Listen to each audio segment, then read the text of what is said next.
प्रिय दर्शकों, नमस्कार। आयरलेंस परिवार में आपका हार्दिक स्वागत है। मैं हूं वैद्य डॉक्टर BM गुप्ता। प्रिय दर्शकों, तनाव, अवसाद और चिंता आदि मानस रोगों के लक्षण मात्र है। आयुर्वेद में मानसिक रोगों की उत्पत्ति के कारण निम्नानुसार वर्णित है। क्षीण दुर्बल मन, अधिक दोष वाले, अपथ्य और अनुचित आहार विहार का सेवन करने वाले व्यक्तियों के वातादि दोष यानी वात पित्त कफ कुपित होकर जब मनोवायु स्रोतों का दूषण या अवरोध उत्पन्न करते हैं, जब सत्वगुण क्षीण हो जाता है और रजोगुण व तमोगुण बढ़कर धी धृति स्मृति का विभ्रंश कर देते हैं, तब घोर मानसिक व्याधियां उत्पन्न होती है। प्रिय दर्शकों, आज के वीडियो का विषय है दवा के बिना अवसाद, चिंता आदि मानसिक रोगों का प्रबंधन कैसे करें। हम में से अधिकांश के पास ऐसे दिन होते हैं जो बहुत अच्छे होते हैं, जब हमें लगता है कि हम दुनिया के शीर्ष पर है और कुछ भी हासिल कर सकते हैं।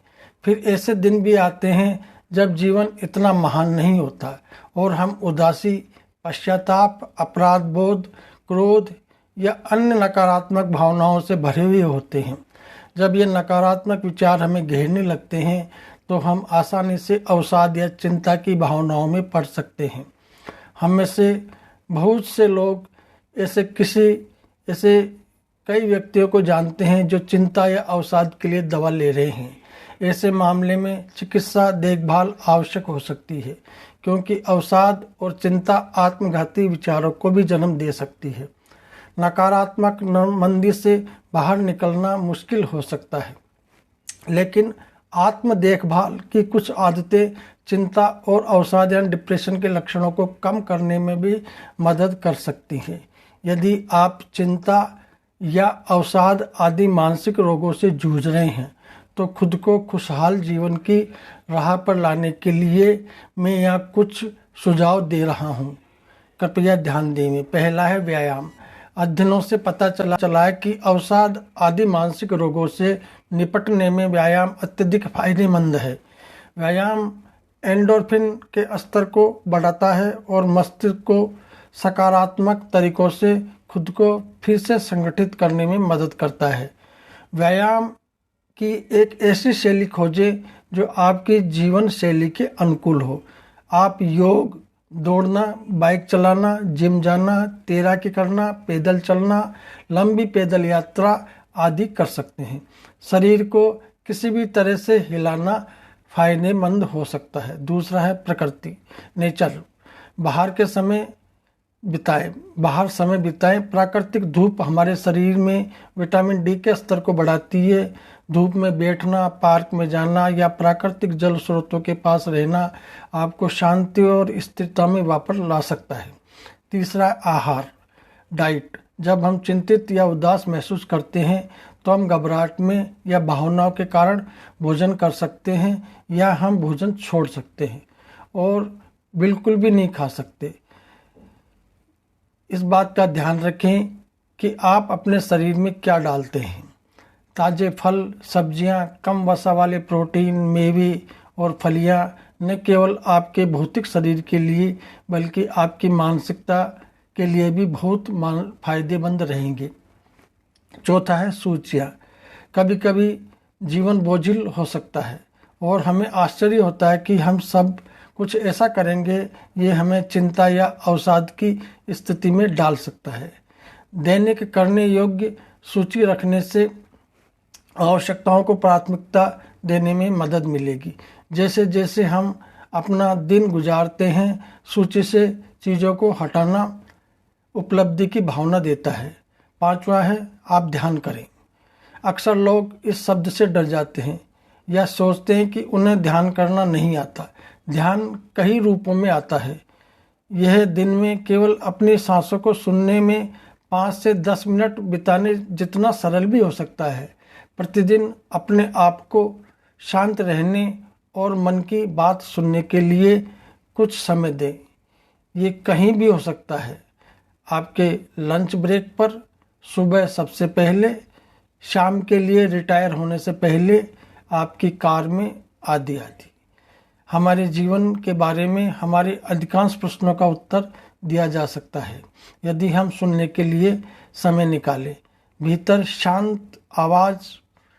प्रिय दर्शकों, आपके खुशहाल जीवन की राह पर लाने के लिए यहाँ कुछ सुझाव अभी बाकी है, लेकिन उससे पहले अगर आपने अभी तक चैनल को सब्सक्राइब नहीं किया है तो कृपया चैनल को सबसे पहले सब्सक्राइब करें ताकि आने वाली वीडियोज़ के अपडेट आपको मिलते रहे।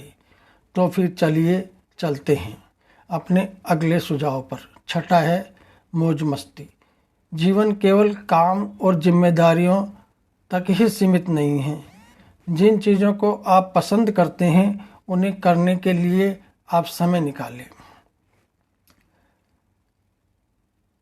सातवां है नींद। जब हम चिंतित या उदास महसूस कर रहे हैं तो उचित मात्रा में आराम करना मुश्किल हो सकता है। यह विपरीत सत्य हो सकता है।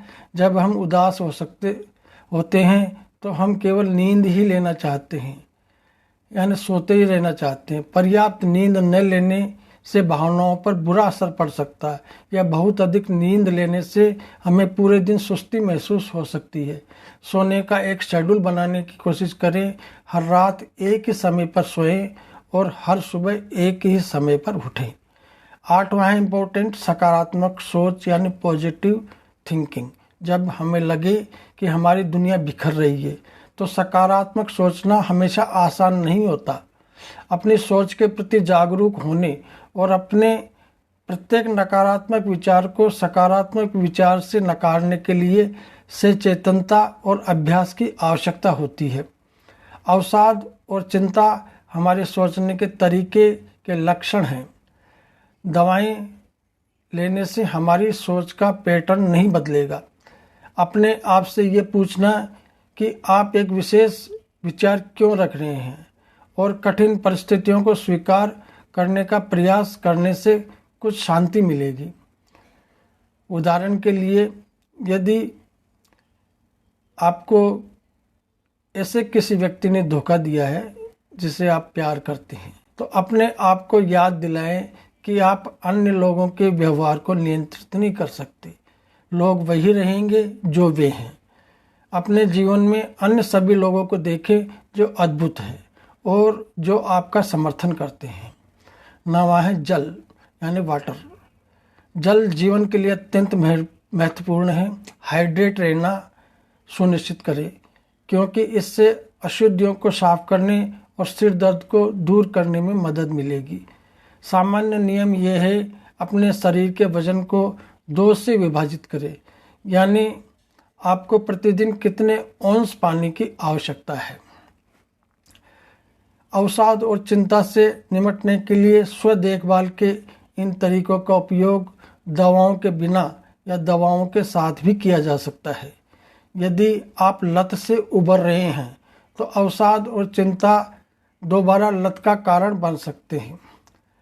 आगे बढ़ने के सर्वोत्तम तरीके के बारे में अपने डॉक्टर या चिकित्सक से बात करें।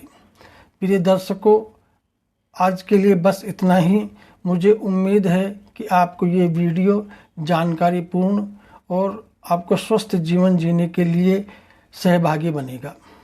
ऐसे और वीडियो के लिए लाइक का बटन दबाना और मेरे चैनल को सब्सक्राइब करना न भूलें। जल्दी ही मिलते हैं। जय हिंद, नमस्कार।